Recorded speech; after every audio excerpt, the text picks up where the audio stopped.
भवशम्भवभीतिभेदनं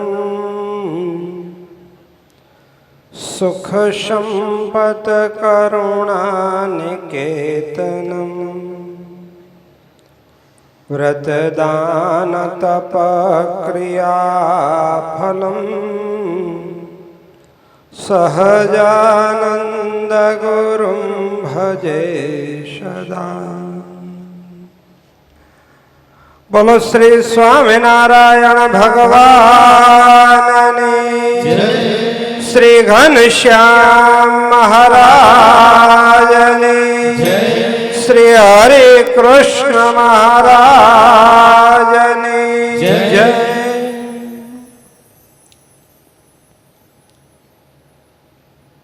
सर्व गुरुओना पण गुरु एवा अपना सर्वेना उपास्य इष्टदेव श्री स्वामिनारायण भगवान तथा एवा भगवाने जेमणे त्यागी अने गृहीना गुरुपदे स्थाप्या छे एवा आचार्यवर्य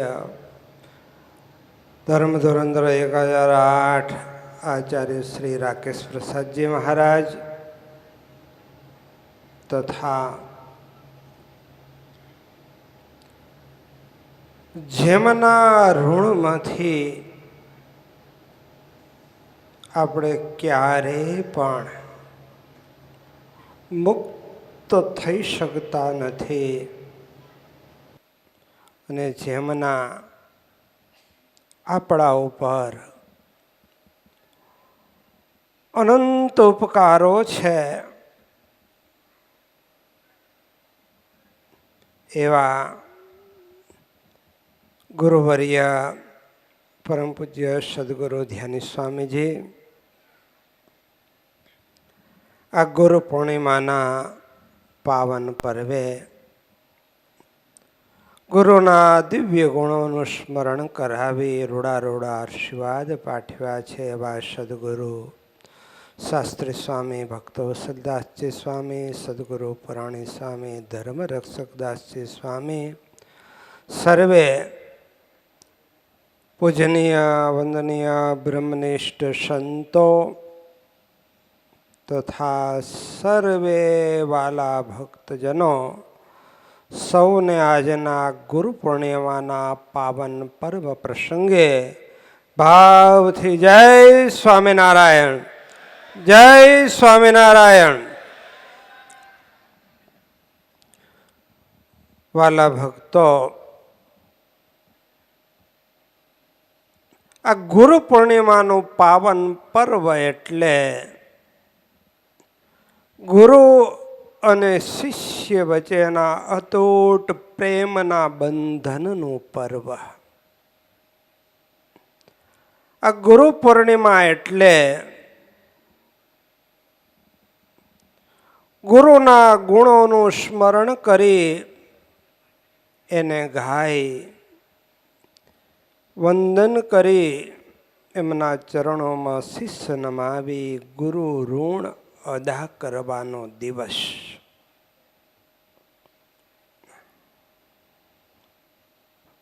वाला भक्तों, गुरुनी जरूरियात मारा तमारा दरेकना जीवन में अवश्य छे ने छे। जेम आ संसार समुद्र तरवो होय, जेमा समुद्र तरवो होय तो गमे एवो तरवैयो होय तो पण एने नावनी जरूर पड़े। एम आ संसार सागर ने तरवा माटे जीवन ने साचा गुरुनी जरूर पड़से।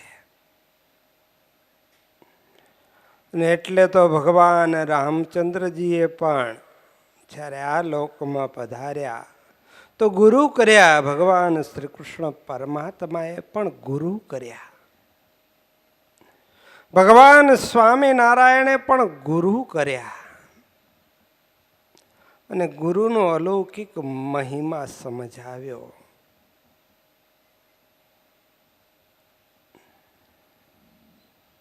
ગુરુ રામાનંદ સ્વામીના દર્શન માટે કેટલા તલપાપડ થતા હતા. પત્રમાં એમ લખ્યું કે જેમ चकोर चंद्र को इच्छत है यूं हम तुम्हारे दर्शन को इच्छत है. तो साचा सदगुरु ने મળવા માટે એક ભગવાન કેટલા તલપાપડ હતા.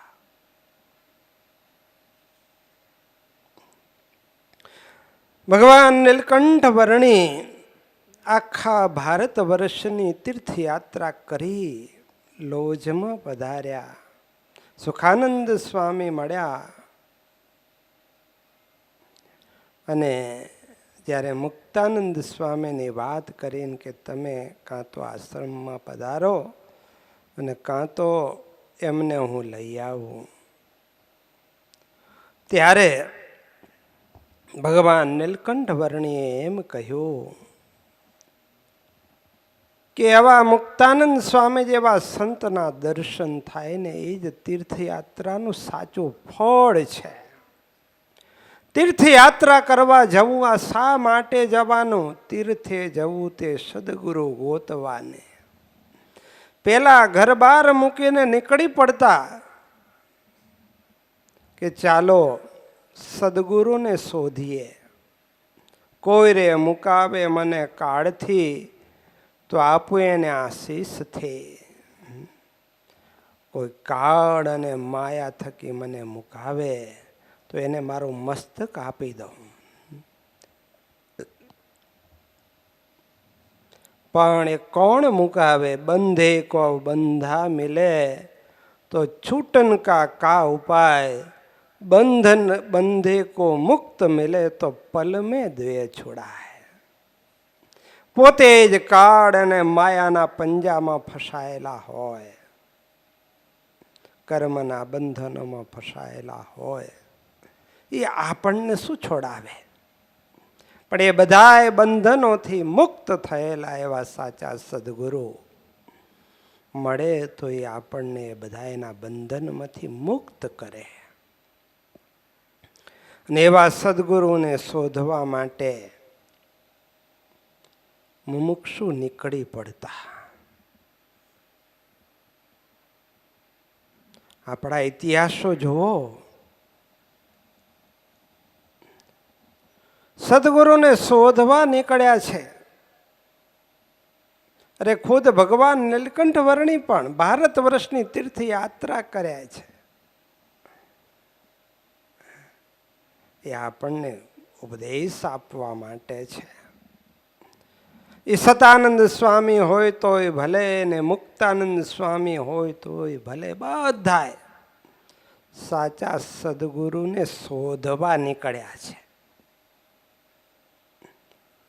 એ મુક્તાનંદ સ્વામીનો તો પ્રસિદ્ધ ઇતિહાસ છે. ઘરના રજા નતા આપતા તો એમને તો ભગવાન ભજવાતા. આજીવન બ્રહ્મચર્ય પાડીને ભગવાનને ભજવાતા.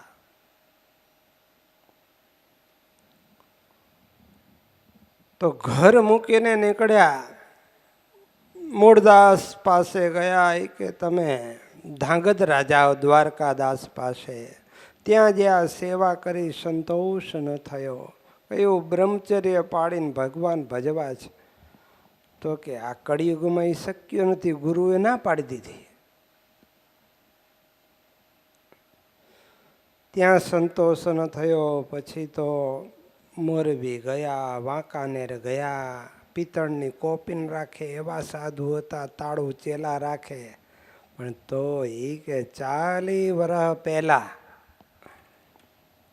ઉજ્જૈનમાં એક સ્ત્રીએ મને હાથનું લટકું કરીને માર્ગ બતાવે તો ઉજ્જૈનનો એ લટકું હજી મને વિસરાતો નથી. મુક્તાનંદ સ્વામી નિરાશ થયા, ઉદાસ થયા થોડા કે મને આવા સદગુરુ ક્યાં મળશે. ફરતા ફરતા સરદાર ગયા. સરદારમાં તુલસીદાસ કરીને સાધુ મળ્યા. સારા સાધુ જાણીને ત્યાં રહ્યા, પણ હજી મનમાં પૂરો સંતોષ થતો નથી. તુલસીદાસને તો આવા સારા ચેલા મળી ગયા એટલે એમ થયું કે આ બધો મારો વ્યવહાર હવે આશ્રમનો એને સોંપી દઉં. ધીરે ધીરે બધું સોંપવા લાગ્યા. પણ મુક્તાનંદ સ્વામી ને મુકુંદાસ એમનું નામ, હજી મનમાં સંતોષ નથી. અને એવામાં પોતે કથાકાર હતા, રામાયણની કથા એવી કરે. આમ મનના મૃગલા સ્થિર થઈ જાય. ઘણા માણસો એની કથા સાંભળવા આવે, પણ એક સમયે થોડા માણસો કથામાં આવતા ઓછા થયા. તપાસ કરી ખબર પડી કે ભાઈ રામાનંદ સ્વામી અહીંયા આવ્યા છે, એટલે ત્યાં જાય છે લોકો. ત્યારે કંઈ કેવા સંત છે? ત્યારે કંઈ તો બહુ મોટા સંત છે. ખુદ એ મુકુંદાસ રામાનંદ સ્વામીના દર્શન કરવા ગયા અને સ્વામીના દર્શન કરતા જ એને પરમ આત્મામાં પરમ શાંતિ થઈ ગઈ. શાંતિ પમાડે તેને સંત કહીએ રે ભાઈ, શાંતિ પમાડે તેને સંત કહીએ. પરમ શાંતિનો અનુભવ થયો. રામાનંદ સ્વામીની વાતો સાંભળી. સાચા મુમુક્ષુ હતા. નક્કી કર્યું આ સાચા સદગુરુ છે. હું જેને શોધવા નીકળ્યો તો એ આજ મને મળ્યા છે. રામાનંદ સ્વામી એને પૂછ્યું તમે કોણ છો, શું છે? વાત કરી આવી રીતે. રામાનંદ સ્વામી કે ના ભાઈ, અમારે અહીંયા તમારા ગુરુ ઉપાધિ કરે, તમારે કાલથી આવવું નહીં. તમે એના ચેલા છો ને આજે ગુરુને એનો ચેલો બીજે જાય તો ઉપાધિ થઈ જાય. એટલે કે તમે તમારા પછી આ તો તમારે આવવું નહીં કે અહીંયા.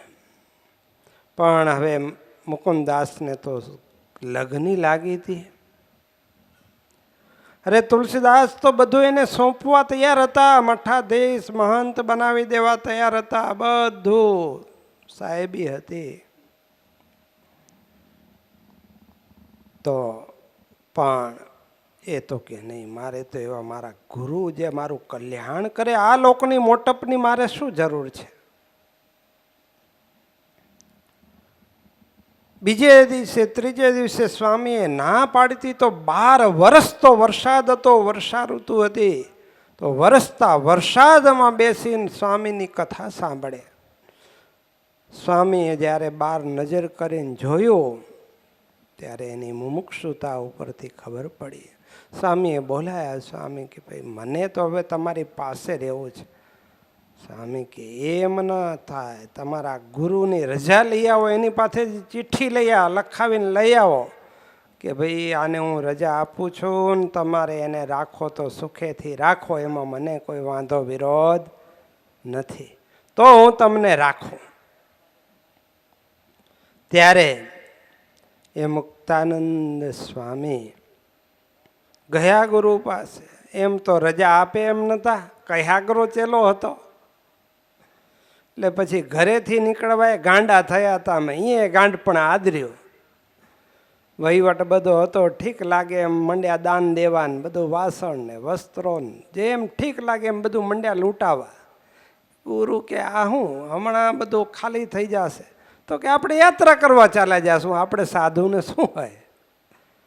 ત્યારે કે જ્યારથી તે રામાનંદ સ્વામીને જોયા ત્યારથી તારી મતિ ફરી છે, જેવી સાચું કે. તો કે મારે એમની પાસે જવું છે, તમને રજા લખી આપો, ચિઠ્ઠી લખી દો, મારે એની પાસે જવું છે. ગુરુ કે હવે આ રહેશે નહીં મારી પાસે, લખી દીધી ચિઠ્ઠી કે જા તો ભાઈ, બીજું શું થાય. રામાનંદ સ્વામી બંધિયામાં બિરાજમાન હતા અને આ ચિઠ્ઠી લઈને ગયા, ગુરુની રજા ચિઠ્ઠી લઈને કે લ્યો આ ચિઠ્ઠી હવે તમે મને રાખો. રામાનંદ સ્વામી પરીક્ષા કરે છે. સ્વામી કે હવે તમારે શું કરવું, સાધુ થવું છે કે અમે કઈ એમ કરવું છે? ત્યારે મુकुंदास के हवे तो सौंप दिया इस गुरु के चरणों में शीश सौंप दिया है.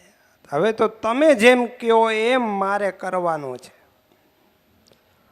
તો બંધિયામાં મોડુભાઈ દરબાર હતા, એને ત્યાં સ્વામી બિરાજમાન હતા. સ્વામી કે આને ત્યાં અત્યારે ખેતરમાં કામ કરવાવાળો કોઈ નથી, હળ હાંકનારો.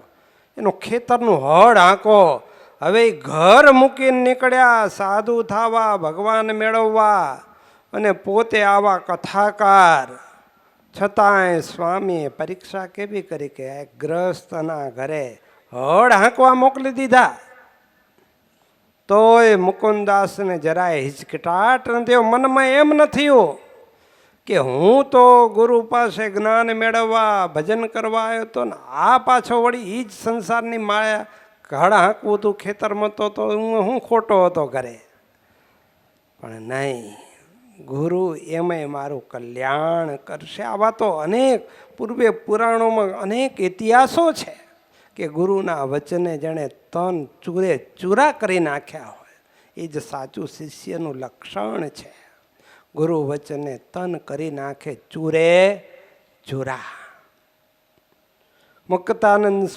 મુकुंदास તો હળ હાંકવા ગયા, મજૂરી કરે ખેતરમાં. પછી સ્વામીએ તો પરીક્ષા કરે શિષ્યની. ચોરને કે ચોરી કરજે ને ધણીને કે જાગતો રહેજે. શું કર્યું સ્વામીએ? એમના ગ્રહસ્થ બીજા ઘણા મોટા મોટા શિષ્યો હતા, એને ખાનગી એમ સમજાવીને કીધું કે ઓલા મુकुंदासને તમે એમ કહો કે ઓહો તમે તો આવા મોટા સંત છો, તમે આવા મોટા કથાકાર, અરે તમે તો હજારો લાખો માણસોને કથા સંભળાવીને બહુ તમારી વાહવા થશે, તમારા લાખો શિષ્યો થશે, માટે આ કાંઈ હળ હાંકવું તમારું કામ છે? એના માટે તમે રામાનંદ સ્વામી પાસે આવ્યા હતા? હાલો હાલો અમે આ બધા શ્રીમંત શેઠિયા જઈએ, તમને જોઈએ એવો આશ્રમ બાંધી દઈએ, તમે કથા કરો ને અનેક જીવના કલ્યાણ કરો. ગયા બધા શિષ્યો મુकुंदासને સમજાવવા. ત્યારે મુकुंदासे ચોખ્ખું ના પાડી દીધી કે મારે પહેલાં મારું કલ્યાણ કરવું, લાખોના કલ્યાણની ચિંતા મારે નથી કરવી, અને મારું કલ્યાણ તો રામાનંદ સ્વામી કરશે, તમે કોઈ કરશો નહીં. અને એ ગુરુની આજ્ઞામાં આ રીતે વર્ષો સુધી હળ હાંક્યું. પછી જ્યારે મૂળુભાઈએ દરબારે કીધું કે સ્વામી હવે દયા કરો, અને પાછા એમને બોલાવી લ્યો, અને પછી બોલાવીને એમને મુક્તાનંદ સ્વામી સાધુ બનાવ્યા. તો આમ ગુરુના વચનમાં ટૂંક ટૂંક થઈ જતા, અને રામાનંદ સ્વામીની દ્રઢ એમને નિષ્ઠા. એના પછી અનેક પ્રસંગો છે મહારાજ વિશે કે એને ગુરુની કેવી નિષ્ઠા હતી. પણ મારે કેવું એ છે કે આપણે ગુરુને શોધવા લગભગ આમાંથી કેટલા નીકળ્યા એ મને ખબર નથી, પણ ગુરુએ આપણને શોધીને આપણા શરણે લીધા છે. એ આપણા ઉપર ગુરુની બહુ મોટી કૃપા છે. હું મારી જ વાત કરું તો મને તો કોઈ સંકલ્પે નહોતો, કાંઈ વાતે નથી. કર્ફ્યુ હતો, મારે આવવાનું હતું સેવા ગાંધીનગર મંદિરે સેવા કરવા, અને કર્ફ્યુની પરિસ્થિતિ આવી ગઈ. એટલે કે આવવું કેમ? સ્વામી કે ના આવવા દો. હરિભક્તોએ ફોન કરે કે સ્વામી કર્ફ્યુ છે, હવે સેવામાં કેમ આવે? સ્વામી કે હું ગાડી પોલીસને 2 ગાડી પોલીસની મોકલી, હરિભક્તોને મોકલ્યા, અને પોલીસની ગાડી આગળ પાછળ, અને વચ્ચે અમારી ગાડીને, એવી રીતે ગાંધીનગર સેવામાં બોલાયો, અને ત્યાં સેવામાં રાખ્યા. સેવા કરી અને એક દિવસ પછી રાત્રે મોડે સુધી 2 વાગ્યા સુધી ચરણ ચંપી કરતો રહ્યો. અને પછી સવારમાં ઉઠીને બોલાયા મને કે હવે અમારે તમને સાધુ કરવા છે. મેં કીધું પણ સ્વામીજી આ તે કેમ થાય? હું તો સેવા કરવા આવ્યો તો કે ના અમારે તમને સાધુ કરવા છે. મેં કીધું પણ સ્વામી સાધુ કરવા એ વાત સાચી, પણ આ પછી સાધુ થઈને આ બધા નિયમ પાડવા, બ્રહ્મચર્ય પાડવું ને આ બધું કેમ શક્ય થાય? ત્યારે સ્વામી કે ઓલા બ્રહ્માનંદ સ્વામીની વાત નથી સાંભળી? બ્રહ્માનંદ સ્વામીની વાત સાંભળી નથી? ત્યારે મેં કહ્યું ના સ્વામી. ત્યારે આખી ઘોડીને એક થાપો મારીને મહાકામી ઘોડીને નિષ્કામી બ્રહ્માનંદ સ્વામીએ કરી દીધું. એ ચરિત્ર સ્વામીએ મને કહ્યું. અને સ્વામી કે એમણે ઘોડીને થાપા મારીને પશુને નિષ્કામી કર્યા તો અમે શું માણસને નહીં કરીએ? આવા સદગુરુ આપણને મળ્યા છે. આપણે શોધવા જવા નથી પડ્યા. તો આવા અનેક શાસ્ત્રોમાં લક્ષણે યુક્ત નિર્લોભી, નિષ્કામી, નિસ્પૃહી, નિસ્વાદી આપણે પ્રત્યક્ષ એમના ગુણોનો અનુભવ કર્યો છે. ને આવું ભગવાનના જેવું સામર્થ્ય પોતાના એક શિષ્ય આપણા ડૉક્ટર કમલેશભાઈ વેગડ ભુજના ઓપરેશનની અંદર એક માણસનું ઓપરેશનની અંદર એ ગુજરી જાય, એનું મૃત્યુ થાય. એમના દૂત એને એમપુરીમાં પકડીને એના જીવને લઈ જતા હોય અને એ સદગુરુ વચ્ચેથી જઈને અટકાવે કે નહીં લઈ જવાય. કેમ? તો કે મારા શિષ્યની મારે લાજ રાખવી છે. જેનો જેનો આશરો તેને તેની લાજ. કેમ? તો કે મારા શિષ્યનું ઓપરેશન કરતા ને એનું મૃત્યુ થઈને એ જીવ જમપુરીમાં જાય, મારા શિષ્યનું કેટલું ખરાબ લાગે. નહીં થાય. ન જવા દીધો જમપુરીમાંથી એ જીવને જમના દૂધ પાસેથી છોડાયો ને પાછા એના દેહમાં ગાલ્યો. એ તો ગુજરી ગયો તો, નહીં તો પાછા દેહમાં ગાલ્યો. અને પછી ઓલા કમલેશભાઈ તો મૂંઝાઈ ગયા, આશ્ચર્ય પામી ગયા કે એને તો મૂંઝવણ થઈ ગઈ હતી. પછી કેમ? તો કે આ એક સાધુ આવ્યા હતા. તો કે કોણ હતા? પછી તો કેટલા, પછી સ્વામીનો ફોટો બતાવ્યો તો કે આ હતા, આણે મને બચાયો. તો કે કેમ? તો કે આ તમારી લાજ રાખવા માટે. તો જેને જેનો આશરો તેને તેને લાજ. આવા તો સ્વામીજીના અનેક સદગુણો આપણા ઉપર આવ્યા, અનંત ઉપકારો છે.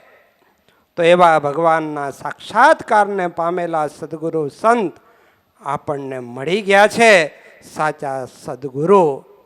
બસ હવે આપણે એના સાચા શિષ્ય બનવાનો છે. જે મુક્તાનંદ સ્વામીએ ગુરુના વચને તન ચૂરે ચૂરા કરી નાખ્યા છેલ્લે સુધી. પછી તો નીલકંઠ વર્ણીને ગાદી આપી તો એમની આજ્ઞામાં વર્ત્યા. ભલે સમાધિ પ્રકરણમાં સંશય થયો, એ ગુરુ નિષ્ઠાનું બળ હતું. પછી ગુરુએ જ એમનો સંશય મટાડ્યો. પણ કહેવાનું એ કે એવા મુક્તાનંદ સ્વામી ગુરુના વચને ચૂરે ચૂરા પોતાના તનને કરી નાખતા. તો નિષ્કુળાનંદ સ્વામી કે એમ પાડે ગુરુની આજ્ઞા જે પરમ સુજાણ, નિર્વિઘ્ન થઈ તે પામે પદ નિર્વાણ. માટે મન ગમતું મૂકી કરી ગુરેવો ગુરુ આજ્ઞાનુસાર. તેજ શિષ્ય સાચા ખરા, બીજા સર્વે સંતાપનાર. તો જે પોતાનું મનગમતું મૂકી એને ગુરુની આજ્ઞા જે પાડે ને ગુરુની આજ્ઞા અનુવૃત્તિમાં રહે એ જ સાચા શિષ્ય કહેવાય. બાકી બધાએ તો ગુરુને સંતાપનાર, દુઃખી કરનાર છે. ને એમ થાય કે આવો એને યોગ મળ્યો મેં એના ઉપર આટલી કૃપા કરીને હજી એ પોતાનું મનગમતું કરી અને એ પોતાનો જન્મારો વેડફી રહ્યો છે. માટે અત્યારે કાંઈ ગુરુ આપણને એવું કાંઈ કહેવા આવવાના નથી, એવી કોઈ પરીક્ષા આપણી કરવા આવતા નથી. પણ એ ગુરુએ આપણને જે વચનો કીધા છે અને કાયમ કહેતા કે ગુરુના ગુરુ એવા ભગવાન સહજાનંદ સ્વામીએ જે શિક્ષાપત્રી લખી દીધી તો એ દીવા દાંડી રૂપ છે. એ પ્રમાણે આપણે જીવન જીવવું. અને સ્વામીજીએ ઘણા દાખલા કરી અને આપણને ધ્યાન પ્રકાશ શ્રી રીપ દેશામૃત પોતાની વાતો ભાગ 1, 2, 3 આદિ અનેક ગ્રંથો અને અનેક ભલામણો આપણને કરી છે. તો એ ગુરુની આજ્ઞા પ્રમાણે આપણું જીવન બને એ જ સાચા અર્થમાં આપણું ગુરુ પૂજન કહેવાય, સાચા અર્થમાં આપણે ગુરુ ઋણ અદા કર્યું કહેવાય. તો આજના પરમ પવિત્ર દિવસે આપણે ઈષ્ટદેવ ભગવાન સ્વામિનારાયણ તેમજ ગુરુવર્ય સદગુરુ ધ્યાની સ્વામીજીના પવિત્ર ચરણકમળમાં એ જ પ્રાર્થના કરીએ, કોટી કોટી વંદન કરીએ કે અમે તમારા ઋણમાંથી ક્યારેય મુક્ત થઈ શકીએ એમ નથી. અમારે તમારી આજ્ઞા પ્રમાણે જ જીવન જીવવું છે. આપ અમને એવું બળ આપજો કે તમારી આજ્ઞા પ્રમાણેનું અમારું જીવન બની રહે અને જીવનના છેલ્લા શ્વાસ સુધી અમે સૌ સંતો હરિભક્તો આપની આજ્ઞા પ્રમાણે જીવન બેની આ લોકમાં પણ સર્વ પ્રકારે સુખિયા રહીએ અને દેહને અંતે પણ આપની સાથે ભગવાનની હજુર સેવામાં રહી ભગવાનના અલૌકિક સુખના ભોગતા બનીએ એવી ગુરુવર્યના ચરણ કમળમાં પ્રાર્થના. તો વાલા ભક્તો, આવી રીતે આ ગુરુ પૂર્ણિમાનું પાવન પર્વ, તો એ ગુરુના ઋણ તો આપણે એ ગુણોનો તો કોઈ પાર પામી શકાય એવું નથી. તો એ ગુરુના ચરણોમાં એમના કોટી કોટી ફરીથી પણ વંદન કરી અને એમના દિવ્ય ગુણોનું આપણે વારંવાર સ્મરણ કરી ને આપણી જે કાંઈ કસર હોય તે ટાળવી. તો બીજું વાલા ભક્તો, દર ગુરુ પૂર્ણિમાએ સ્વામીજી આપણને સામે ચાલીને ભેટ આપતા અને એ પણ અલૌકિક ભેટ, સંત સમાગમનો અલૌકિક લાભ મળે એવી સત્સંગ શિબિરની જાહેરાત સ્વામીજી કાયમ દર ગુરુ પૂર્ણિમાએ કરતા. તો આપણે સ્વામીજી પૂછતા હો પાછા કે કરવી છે? તો બધા શું કહે છે હરિભક્તો, સત્સંગ શિબિર કરવી છે? આવશો ને બધાએ? તો બધા એને પૂનમના પણ દર્શન કરવા આવતા હોય. તો આજ ગુરુ પૂનમ છે, અષાઢ સુધી પૂર્ણિમા. તો ફરી પાછી આવતી પૂનમ એટલે શ્રાવણ સુધી પૂર્ણિમા, રક્ષાબંધન 28 ઓગસ્ટ અને શુક્રવાર છે. તો એ તે દિવસથી આપણે સત્સંગ શિબિરનો પ્રારંભ કરી 28, 29 અને 30 શ્રાવણ વદ બીજના દિવસે રવિવારના દિવસે આપણી ત્રિદિનાત્મક શિબિરની પૂર્ણાવતિ થશે. તો એ પ્રમાણે આવતી રક્ષાબંધનના દિવસે આપણે આ રક્ષાબંધનનું પર્વ પણ ઉજવાઈ જાય, એનો પણ લાભ મળી જાય અને શિબિર પણ થઈ જાય. તો એ રીતે આપણે ત્રિદિનાત્મક શિબિરનું આયોજન નક્કી કર્યું છે. તો એનો પણ દરેક હરિભક્તોએ ખાસ લાભ લેવો. પુરુષ હરિભક્તો માટે આ શિબિરનું આપણે આયોજન કરતા હોઈએ છીએ. સાથે સાથે બહેનોની મહાપૂજાનું પણ આપણે આ ચાતુર્માસમાં સ્પેશિયલ આયોજન કરતા હોઈએ છીએ. સાથે સાથે હિંડોળાના પણ એમને દર્શનનો લાભ મળે. તો એના માટે પણ આપણે પવિત્ર એકાદશી, શ્રાવણ સુધી એકાદશી, પવિત્ર એકાદશીનો પવિત્ર દિવસ નક્કી કર્યો છે. 23 ઓગસ્ટ અને રવિવારનો દિવસ છે. તો એ દિવસે આપણે બહેનોની મહાપૂજા પણ અહીંયા રાખીશું અને પછી એ બહેનોની અહીંયા સવારે મહાપૂજા થાય, હિંડોળાના પણ દર્શન થાય. ત્યાર પછી વડતાલ પણ દર્શન કરવા જઈ શકે અને ત્યાર પછી આપણે આણંદ ત્યાં હિંડોળાના દર્શન કરી સાંજે પ્રસાદ લઈ અને પછી જેને જ્યાં પોતાના સ્થાને, સુરત બધાને બહુ દૂર પડી જાય છતાં પણ જેને જેને અનુકૂળતા હોય તો પ્રેમથી સુરત પણ આપણે સરસ મજાનું બે સંતો છે છતાં પણ ખૂબ ઉત્સાહથી આખું વન વિચરણના નીલકંઠ ચરિત્રનો હિમાલય આદિનું પણ પ્રદર્શન પણ કર્યું છે અને સરસ મજાના હિંડોળા એ પણ કર્યા છે અને એનું આ 2 તારીખને રવિવારે ત્યાં પ્રદર્શનનું ઉદ્ઘાટન પણ છે. તો ત્યાં પણ ખૂબ સરસ મજાના હિંડોળા આદિ પ્રદર્શન આદિ પણ સુરત આપણા રુસ્તમબાગ મંદિરમાં પણ કરવામાં આવ્યું છે અને એ લગભગ જન્માષ્ટમી સુધી ત્યાં હિંડોળાના અને પ્રદર્શનના દર્શન થશે. તો ત્યાં પણ જેને અનુકૂળતા હોય એ ભલે પ્રેમથી લાભ લે. બાકી આ 23 તારીખના આ રીતે આપણે આયોજન કરેલું છે તો એનો પણ દરેક બહેનો હરિભક્તો લાભ લઈ શકશે. તો એની પણ નોંધ લેવી. અને હિંડોળા ઉત્સવ તો આ 31 જુલાઈથી જ એટલે કાલની પરમ દિવસથી પ્રારંભ થશે અને આમ હિંડોળા ઉત્સવની પૂર્ણાહુતિ 30 ઓગસ્ટે થાય છે.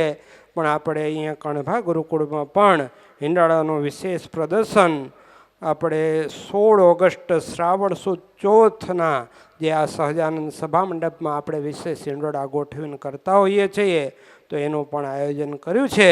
અને એ આખો શ્રાવણ મહિનો એટલે શ્રાવણ અમાસ 11 સપ્ટેમ્બર સુધી એના દર્શન થશે.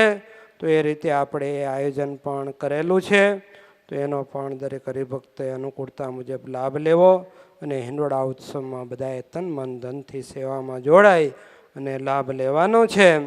વિશેષમાં બધા જ હરિભક્તો જાણો છો તેમ આપણે હવે અહીંયા લગભગ છેલ્લા 3 રવિવારથી બાળ સભાનું આયોજન કરેલું છે. તો અહીંયા સ્થાનિકમાં પણ આપણા હોસ્ટેલમાં અપડાઉનમાં રહેતા વિદ્યાર્થીઓ કણભા અને આજુબાજુના બીજા પણ ઘણા વિદ્યાર્થીઓ બાળકો અને અહીંયા લાભ લે છે. વિશેષમાં ઝૂમ દ્વારા પણ આપણે એમાં બધાએ જોડાઈ શકે છે. તો જ્યાં પ્રત્યક્ષ બાળ સભા થતી હોય તો ચાલુ જ રાખવાની, એ કોઈએ બંધ કરવાની નથી. પણ વિશેષમાં લાભ અને જ્યાં બાળ સભા ન થતી હોય તો ખાસ તમારા બાળકો હોય જે 8 થી 15 વર્ષ સુધીના તો એ બધાને કે ભલે 16-17 વર્ષ સુધીના હોય તો એ બધાને આ ઝૂમ દ્વારા એની લિંક આપણે અહીંયાથી મોકલવામાં આવે છે. તો એ ખાસ એમાં જોડાવા તમારા બાળકોને જોડી દેવા વિનંતીને બાળ સભાનો લાભ લેવો. આપણી SSGK ઓફિશિયલ ચેનલમાં આપણા દરેક મેસેજો મૂકવામાં આવે છે. તો એ ઓફિશિયલ ચેનલમાં પણ હજી કોઈ હરિભક્તો ન જોડાયેલા હોય તો એ ત્યાં ગામના આગેવાન બીજા આપણા હરિભક્તોનો કે કણભા મુખ્ય ઓફિસનો સંપર્ક કરી અને જોડાઈ જાય તો એને બધા મેસેજો પણ મળતા રહે. વિશેષમાં આપણે યુવાનો યુવતીઓ અને બાલ બાલિકાના ફોર્મ ઓનલાઈન ફોર્મ પણ બહાર પાડેલા છે. હજુ પણ જો કોઈએ ન ભર્યા હોય તો બધાએ બાલ બાલિકા અને યુવા યુવતીઓના ફોર્મ પણ ભરી દેવા. અને યુવાનોની ને યુવતીઓની પણ માંગ છે બાલિકા કે ભાઈ બાળ સભા તમે ચાલુ કરી તો હવે યુવાનોની સભા પણ એવી ને એવી રીતે ઓનલાઈન ભલે ઝૂમ દ્વારા ચાલુ થાય અને સંતોનો લાભ મળે. એ જ રીતે યુવતી સભા અને બાલિકા સભા પણ થાય એવી હરિભક્તોની કેટલાકની માંગ આવી છે. પણ એની ચર્ચા કરવાની બાકી રહી ગઈ છે. પણ ટૂંક સમયમાં એની ચર્ચા કરી અને ચોક્કસ આપણે યુવા સભા, બાળ સભા અને બાલિકા સભા અને યુવતી સભાનું પણ આયોજન આપણે કરીશું અને એનો પણ ઓનલાઈન ઝૂમ દ્વારા બધાએ લાભ લઈ શકે એ રીતનું આપણે આયોજન થશે. તો એનો પણ દરેક હરિભક્તોને લાભ મળશે. તો એની પણ નોંધ લેવી. બીજું વિશેષમાં વાલા ભક્તો અહીંયા ઘણાએ પ્રત્યક્ષમાં લાભ લીધો એને પણ ખૂબ આનંદ થયો અને જેણે ઓનલાઈન લાભ લીધો એને પણ ખૂબ આનંદ થયો. તો એવી પ્રસાદીના પત્રની કથા આપણે ગઈ પૂનમ ઉપર કરેલી. તો હજી પણ આપણે એ પ્રસાદીના પત્રની કથા ભવિષ્યમાં પણ કરવાની છે. આ વખતે આ બધી વિશેષ ચાતુર્માસની કથા ગુરુ પૂનમ છે ને આવતી વખતે પણ શિબિર આદિનું આયોજન છે. એટલે આ 2 પૂનમ નહીં થાય પણ પછી કદાચ આપણે એ પ્રસાદીના પત્રની કથાઓનું પણ આયોજન થશે. તો એ વખતે આપણે ગઈ પૂનમના પણ જાહેરાત કરી હતી કે જે હરિભક્તો પાસે સ્વામીજીના હસ્તલિખિત પત્રો હોય કે સ્વામીજીના લખેલા પત્રો હોય જૂના હોય તો એ ખાસ ભલે તમારી પાસે રાખો એની અમે તમને ના પાડતા નથી, પણ એને સ્કેન કરી અને અમને આપવા વિનંતી. તો એના દ્વારા આપણે અનેક હરિભક્તોને એ પત્રની કથાઓ કરી એ સ્વામીજીના મેસેજો પહોંચાડી શકીએ. તો ખાસ અને આવી રીતે ઘણા બધા આજે કેટલાક હરિભક્તોએ પ્રવચન કરી સ્વામીજીના પોતાના અનુભવો કીધા. એમાં સભામાં બેઠેલા બીજા પણ ઘણા હરિભક્તો લાઈ દ્વારા સાંભળતા હોય એને પણ સ્વામીજીના અનેક અનુભવો હોય તો એવા પત્રો કે એવા કોઈક સ્વામીજીના એવા સદગુણોના અનુભવ હોય કે જે અનુકંપા થઈ હોય ભગવાનની, તો એ સ્વામીજીને એમના દ્વારા ભગવાને સ્વામીજી દ્વારા અનુકંપા કરી હોય તો એવા કોઈ અદ્ભુત પ્રસંગો હોય તો એની પણ લખીને મોકલવા વિનંતી. તો આપણે કથા પ્રસંગોમાં આપણે કહી શકીએ તો એ પણ અગાઉ જાહેરાત કરી હતી, એની ખાસ બધા હરિભક્તોએ નોંધ લેવી. તો એ રીતે કોઈને એમ હોય કે અમારે આ નથી કરવું, કોઈને પત્ર જાહેર ન કરવા હોય તો ઘણાનો એવો પણ પ્રશ્ન હતો તો મને ખાસ મળી અને પત્ર તમે આપજો તો જે યોગ્ય હશે એને આપણે એ રીતે એની કથાઓ કરીશું. તો એ રીતે ખાસ હરિભક્તોએ આ બાબતની નોંધ લેવી અને એ પ્રમાણે આપણે આ બધા ઉત્સવ સમય આદિનું આયોજન આપણે થતું જ રહે છે. આપણે સ્વામિનારાયણ ભગવાનને કરે ક્યારેય આ બધું બંધ થતું નથી. તાવડું તગારા નગારા તો એ પ્રમાણે આપણે બધા જ ઉત્સવોના પણ આયોજન હજુ પણ થતા રહેશે. આપણે અહીંયા પણ જન્માષ્ટમી આદિ બીજા ઉત્સવો, આણંદ આદિકમાં પણ આપણે શિબિર આદિ કંઈ પણ થશે. રુસ્તમબાગ મંદિરમાં પણ આપણે જન્માષ્ટમી ઉપર 5 દિવસની કથાનું પણ આયોજન થશે. તો એ પ્રમાણે દરેક હરિભક્તોએ અનુકૂળતા મુજબ લાભ લેવો. તો ખાસ દરેક હરિભક્તોને ભગવાન અને ગુરુવરેના ચરણમાં ફરીથી પણ એ જ પ્રાર્થના કરીએ કે આવીને આવી રીતે આપણને ભગવાન અને ગુરુવરેની આજ્ઞા પાળવાનું બળ આપણા જીવનમાં વધતું રહે અને આવીને આવી રીતે સંત સમાગમ કરી અને આપણી જે કાંઈ કસર હોય તે ટળે અને ભગવાનમાં અપાર પ્રીતિ આપણા સૌ કોઈને થાય.